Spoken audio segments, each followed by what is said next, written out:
पर्यटनस्थलीर गंताघर देवगढ़ जिला प्रधान पाट और कुरुडुकुर जलप्रपात को बाद देले जिले रही आहरी अनेक प्राकृतिक और मनोरम पर्यटनस्थली हेले सेप्रति प्रशासन और सरकार दृष्टि पड़ू से सबू बणमल्ली बणरे फुटी मौलीगला सदृश होईछि। रियामाल ब्लॉक दलबेहरामुंडा गाँ निकटरे थिबा रेंगाली जलभंडार सेथिमध्यरु अन्यतम। देवगढ़ जिला रियामाल ब्लॉक पळसम पंचायतर दलबेहरामुंडा गाँ निकटरे रही रेंगाली बहुमुखी नदीबंध योजना द्वारा सृष्टि होइतिबा विस्तीर्ण जलभंडार।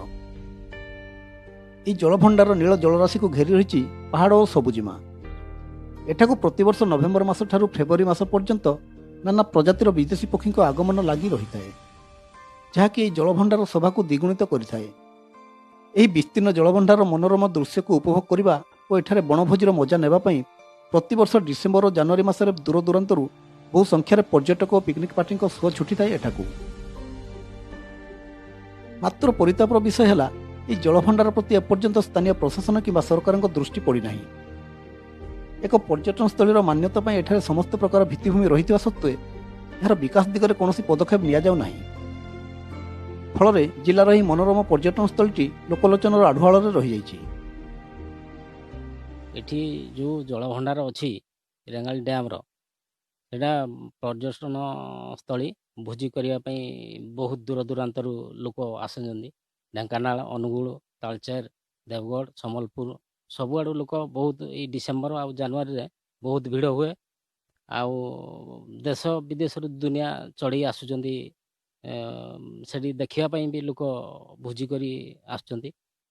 पळसम पंचायतर दलबेहरा मुंडारे रेंगाली जलभंडार मध्य प्रकृष्ट एक पर्यटन स्थली रही। चारि पाखरे पहाड़ रही मझे बहुत गभीर जल रही। आठिकी नवेम्बर रु फेब्रुआरी पर्यंत अनेक विदेश पक्षी आसती। सेठिकी बहुत आसुचंती पिकनिक करने सबुआड़ू। तार जदि आउ टिके सरकार जदि अधिक प्रचार प्रसार कर तार उन्नति करते ताहले सेटा गोटे प्रकृत पर्यटन स्थली होता। तेणु सरकार को अनुरोध तार सामग्रिक उन्नति विकास करी ताकू गोटे पर्यटन स्थल मान्यता दि जाऊ।